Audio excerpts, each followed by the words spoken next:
Sin duda. Alberto, yo necesito, y creo que la gente también necesita saber, qué es lo que está pasando en este momento en el país. A ver, tenemos un problema que tiene como eje central la figura del presidente de la República, que nos deja a todos muy preocupados, porque día a día aparecen nuevas cosas, que corrido el velo, ¿verdad?, y que deja en evidencia lo que ocurrió con el presidente. Detrás de él aparecen otros temas, otras cosas, involucran a partidos políticos, figuras que deberían ser representativas, porque en definitiva son personas, en su gran mayoría, electas por la gente. O sea, la gente creyó, se convenció y les dio el respaldo popular. Y nos enfrentamos, ¿verdad?, a esta situación, estos cruces, fiscal de corte, fiscal del caso, la gente pensando que la justicia está actuando mal, pero resulta que los jueces no participan de esto porque terminan siendo homologadores de lo que decían los fiscales. ¿Qué está pasando con nuestro país, Alberto? Bueno, es una pregunta grande, digna de ti, ¿no? Pero, primero que nada, que como dijimos al comienzo de esta circunstancia lamentable, ¿no? Lo más grave de todo es la imagen del país hacia el exterior, ¿no? Es decir, Uruguay es un país que tiene que estar en el mundo, y nuestra llave siempre ha sido el prestigio, la seriedad, que nos ha permitido a tantos uruguayos presidir organismos como Naciones Unidas, la OEA, etcétera, a pesar de lo pequeño que es el país cuando uno compara el mundo, ¿no? Y bueno, un pasaporte uruguayo siempre ha sido un documento de identidad, ¿no? Un documento que realmente, identidad me refiero a prestigio país, ¿no? Y bueno, el hecho de que anden por allí pasaportes falsos en manos de gente compleja, con conductas complejas, algunos requeridos y desaparecidos, con vinculaciones con el delito organizado más pesado del mundo, bueno, todo eso es lo primero que a uno le preocupa. Por eso, desde el principio de todo esto, dijimos que si de mí dependiera, lo que haría es contratar algunas empresas internacionales y cooperación internacional en materia de recuperar prestigio de la calidad de los procesos de documentos de identidad de país. No porque no podamos hacerlo solos, sino porque necesitamos certificación a esta altura del partido. Pero bueno, el hecho como tal es que hay algunas cosas que son producto de esta tecnología de hoy, ¿no? Todo el caso Atesiano se refleja y se compara con el WhatsApp de un número de teléfono que él tenía, ¿verdad? Entonces, hay una especie de construcción social, incluso periodística, que todo se piensa en función de lo que dicen los WhatsApp, de esos WhatsApp que ya están bajados, ya se conocen, algunos pueden que no, pero están prácticamente todos, incluso en manos de algunos medios de prensa, por lo que me han dicho, sí. No estoy seguro de esto. Pero bueno, el hecho concreto es que, como tú ves, y todos vemos, que lo que se mira es lo que está dentro de ese WhatsApp y lo que este hombre, el diputado, pone como formalizado, además, establece, bueno, ya tiene sentencia ahora, ¿no? Sí. Establece como hechos reales. Ahora, obviamente que en cualquier situación la vida es mucho más rica que un WhatsApp, porque primero están todos los contactos personales, mano a mano, y reuniones que son indescifrables, porque no están en un WhatsApp principalmente, y segundo porque puede haber tantos WhatsApp como números telefónicos alguien disponga, ¿no? Por lo tanto, no hay duda que detrás de todo esto hay muchas profundidades mayores, que algunas, como suele suceder con todos los temas de la vida y más en la justicia, es muy difícil que todo quede arriba de la mesa. Bueno, allí la Fiscalía tuvo el criterio y ahí el sistema uruguayo la habilita, de llegar a una sentencia rápida propuesta al juez de la causa. El juez la avaló y bueno, ese acuerdo que termina en una sentencia con una pena, en fin. Por supuesto que yo soy de los que participo de la idea de que temas de este tipo, bien llevados, conviene hacerlos con juicios públicos, que para eso están creados, ¿no? Si algún beneficio tiene este procedimiento de oralidad y publicidad de los juicios, es justamente la protección del prestigio de las instituciones, ¿no? Este era un tema demasiado grueso como para haberlo acordado de este modo, pero bueno, eso es un tema de evaluación de conveniencias, de lo que uno piensa que es mejor para el país, para las instituciones, pero la fiscal actuó dentro de sus competencias, dentro de sus facultades, en ese sentido pegada de derecho, y el juez convalidó el acuerdo y ahí terminó por los temas por los cuales salió sentencia y se acordó. No quiere decir que no aparezcan otros temas, por lo pronto hay otros fiscales que están estudiando otros temas. Sí, aparentemente habría algo más, sí. Claro, porque decir, detrás, primero porque los delitos de asociación para delinquir, como la palabra lo dice, son 2 o más personas, por lo tanto tiene que haber otras personas a la vuelta, además de las que ya están, capaz que son solo las que ya están en los procesos. Pero está claro que también hay eventuales figuras complementarias o paralelas, como el lavado de activos, etcétera. En fin, no tengo demasiada información sobre eso, pero sí ha trascendido que hay otras causas o otros temas que se están investigando. Y en paralelo a eso, todo el movimiento que esto significa, no ya solo por el delito o los delitos, sino por la posición institucional de este hombre que estaba en la propia presidencia de la República, haciendo abuso de su posición, y que es muy delicado porque alguien que se le ve todo el día al lado del presidente, cuando llama para pedir algo a alguien, el alguien que lo recibe nunca tiene claro hasta qué punto está hablando solo con él. Entonces, eso da lugares a abusos muy fuertes. Pero por otro lado está el cruzamiento de información, si lo hubo o no la hubo, los WhatsApp que están separados del presidente, pero, en fin, todas esas cosas que están en la mesa. Por otro lado, lo político. Lo político que ha tenido todo este incidente de Leal, el sociólogo de destacada trayectoria del Ministerio del Interior, en su momento, en un cambio fuerte de estilo de manejo de esos temas que veníamos propiciando hace mucho tiempo, a imagen de otros países que tenían situaciones parecidas. Pensé uno más, que se tuvo que dividir Montevideo en algunas zonas porque el delito estaba instalado ya tomando viviendas de la gente, ¿no? En fin, yo eso lo dije en una conferencia en el exterior hablando de gobernabilidad democrática. Pero bueno, ahí surge el tema político de Leal, que en realidad es además el referente del Frente Amplio como principal partido del país y el partido de la oposición, hoy con mediciones muy altas hasta el alineamiento de todas las encuestas, que decide en forma personal ir a visitar, o mejor dicho, recibir la invitación que le habría formulado el padre de este hombre astesiano, ¿no?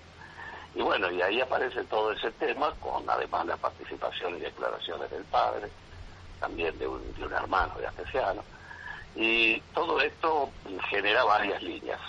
Una que desconozco totalmente, que es porque a la fiscal ve en todo ese tema de Leal una situación de apariencia delictiva.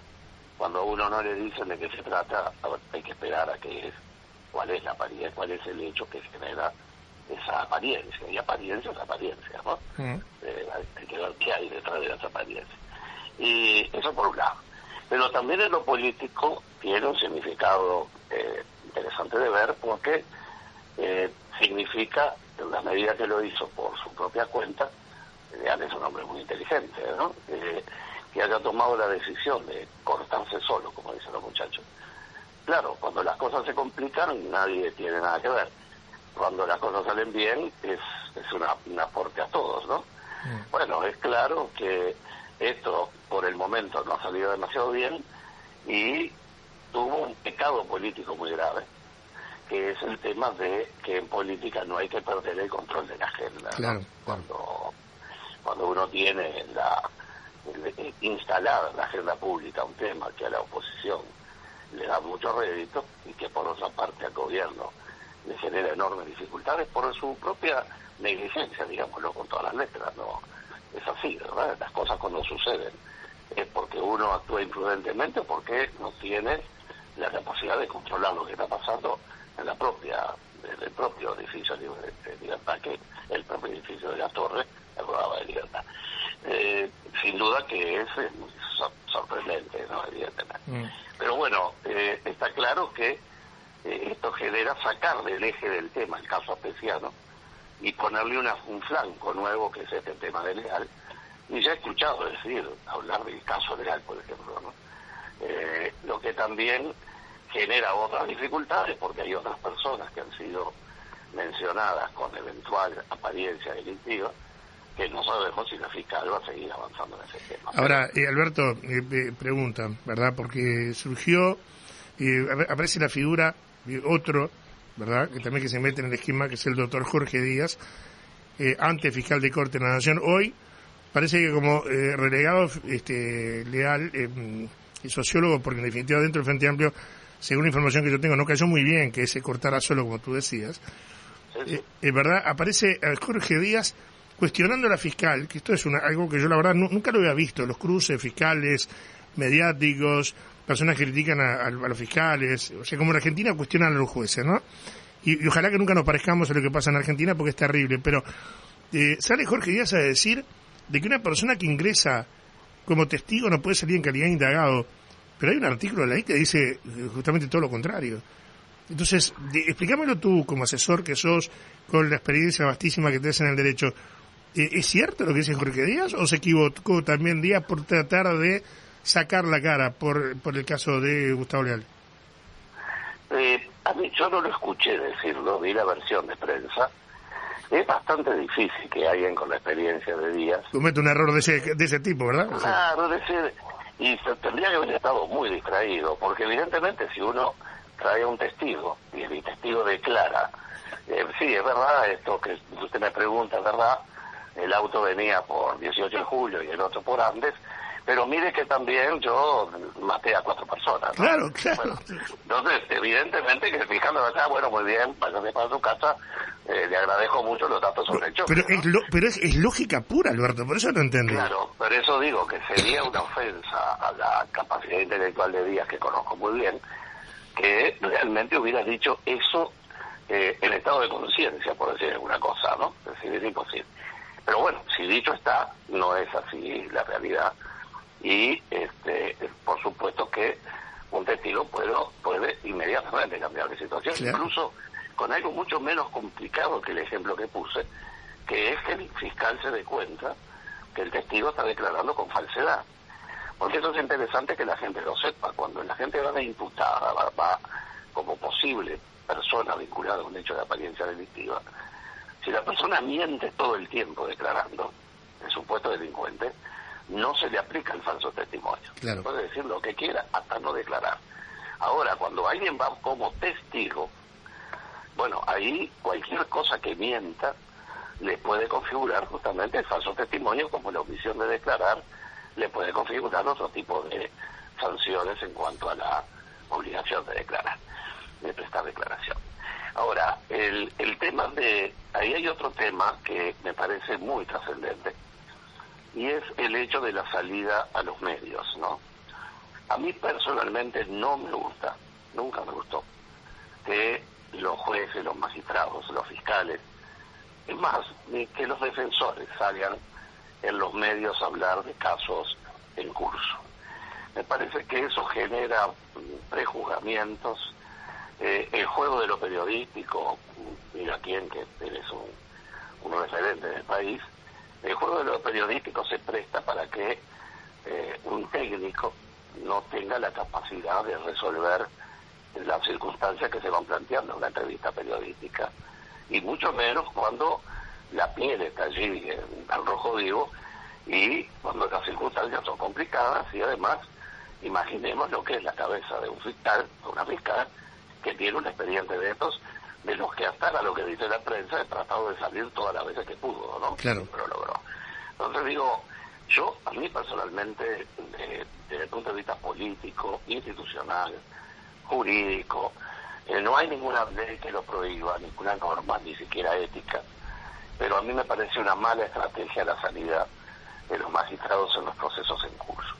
Distinto es cuando terminan los procesos y se quiere explicar, porque a veces es una forma de hacer docencia pública y prevenir delitos, informar realmente cuál es la circunstancia que se tuvo entre manos en juicios que luego son públicos, por lo tanto hay muchas cosas que no es como antes, que se pueden hablar. Hoy ya no está ese tema de la reserva que hubo durante tanto tiempo. Pero bueno, a mí me parece que está el pecado original en la comunicación pública, la Corte de Justicia lo había resuelto muy bien, o lo resolvió muy bien, teniendo en el Salvador un referente que es el vocero de la Corte, ¿no? Claro. Entonces, claro, es un profesional que sabe manejarse con los medios, sabe hasta dónde llega. El otro día vi que la fiscal, cuando fue a declarar leal, salió un vocero de la fiscal a explicar, ¿no? Entonces, de algún modo le baja ese perfil de la situación. Bueno, hay una experiencia que de la Argentina que tú mencionabas, de Buenos Aires fundamentalmente. Y bueno, yo tengo un amigo, de los tantos que uno tiene por ahí en el territorio, que hace años, me acuerdo, comentaba, bueno, yo cuando veo venir a la jueza peinada de peluquería y al juez estrenando corbata, sé que algo raro viene acá atrás, ¿no? Porque viene más para salir en los medios que para la tendencia. O sea, para la foto, seguro, exacto, sí. Lo que fue el comienzo de los juicios orales, de acuerdo, cuando se reformó el Código del Proceso Penal originalmente, y el civil antes que este, me refiero al civil en este caso. Y bueno, cuando el juez estaba presidiendo una audiencia, ya no era el personaje místico atrás de su escritorio que aparecía para interrogar y los juicios civiles y todo eso, sino que era alguien de carne y hueso sentado ahí, que podría venir de jean o podría venir con ropa de solemne, ¿no? O más formal. Y fue un crack realmente, porque me acuerdo que en las audiencias la gente, el defendido de los abogados, decía, pero ¿cómo este es el que va a resolver mis propiedades, mi futuro? Y aparecía alguien que no, en la imagen que se esperaba. Podría ser un fenómeno, ¿no? Porque el hábito, eso de que el hábito no es el monje, lo inventaron los monjes después de tallar el hábito, ¿no? Claro. Pero siempre lo digo. Pero bueno, concretamente me parece que hay un pecado original, que es el exceso de exposición a los medios de la propia fiscal, que en el medio del fárrago de situaciones que tenía se expuso mucho, y luego toda esta retaliación que viene con lo político, que es inevitable. Uno en la función pública es inevitable que hayan juicios, y como siempre se ha dicho, y lo hemos hablado tantas veces tú y yo, el problema en la vida son los adjetivos, nunca los sustantivos, ¿no? Cuando uno califica y se entusiasma y empieza a hablar y dice que fulano es tal cosa y fulano es la otra, uno puede decir lo mismo de otro modo, ¿verdad?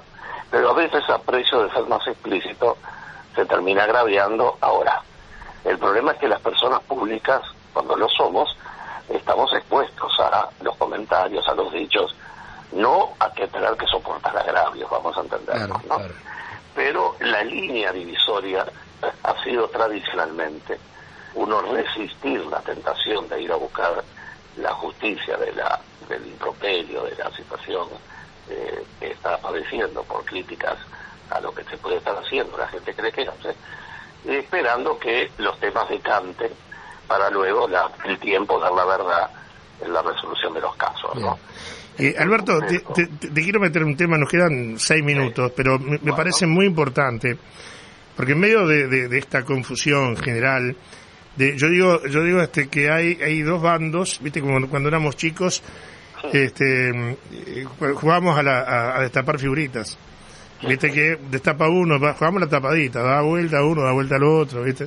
Acá Alejandro, que es más joven que nosotros, bastante más joven, parece que se acuerda. Bueno, ahora... ¿Se acuerda? Sí, bueno. Por eso, entonces de repente no es tan joven. Claro. No, tiene 44. Mirá, parece que era menos. Bueno, a ver, aparece, viste que están acción y reacción permanentemente. Porque este juego de estos últimos tiempos es así. Se mete el tema de Moravito de vuelta, se mete el tema de González Valencia de vuelta. Y yo recuerdo haber charlado contigo y coincidir contigo de que la policía en su historia tuvo grandes jefes, grandes oficiales, y por ejemplo, dos de ellos, uno de ellos, Julio Barteche, para mí un super policía, y el otro fue Mario Lallera, que Lallera creo que cometió el pecado, fíjate si no tenemos gente afuera, cometió el pecado en aquel momento de decir de que íbamos camino a transformarnos en países centroamericanos. ¿Te acordás de eso, no? O sea que él lo dijo fue, como yo digo, un sincericidio. Se mandó con eso. Bueno, ahora él está metido en el tema de González Valencia, de Moravito. Nos enteramos de cosas horribles que pasan en este país. O sea, digo, alguien tiene que correr el velo todo esto y tenemos que sanar el país. Hay que sanarlo, ¿verdad? Porque tenemos problemas. Ahora, la Llera, me parece a mí, comete un error gravísimo, y es atacar, sin querer queriendo, responsabilizando a alguien que no está, una persona que era de tus afectos y que también era de los míos, como es Eduardo Bonomi, haciéndolo responsable de, o sea, desde lo político, de cosas que tienen que ver con lo penal. En 3-4 minutos, porque me extendí yo en la pregunta, ¿cómo viste esta situación? ¿Cómo la analizaste? Porque yo sé que tenés respeto por la Llera también. Sí, claro, es decir, yo tuve la fortuna, cuando dirigía las políticas de droga del país, que teníamos incluso la parte de la policial, porque sí había adjudicado el presidente, yo tuve el lujo de poder tener a Roberto Rivero, director nacional de la policía, y luego en la brigada de narcóticos, Guarteche y la Llera. Sí. Conseguimos para ellos cursos en el exterior que fueron hicieron la diferencia luego en el tiempo, ¿no? Bueno, digo, uno siempre en estos casos recurre a el precedente histórico que tiene en la memoria de las personas.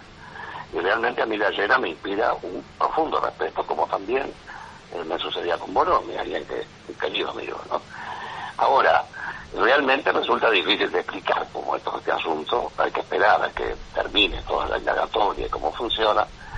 Y después está ese tema delicado de la aparición de alguien fallecido, como es el caso de Bonomi, ¿no? Y bueno, y uno se pregunta allí, ¿no? Si yo no sé cuál es la realidad.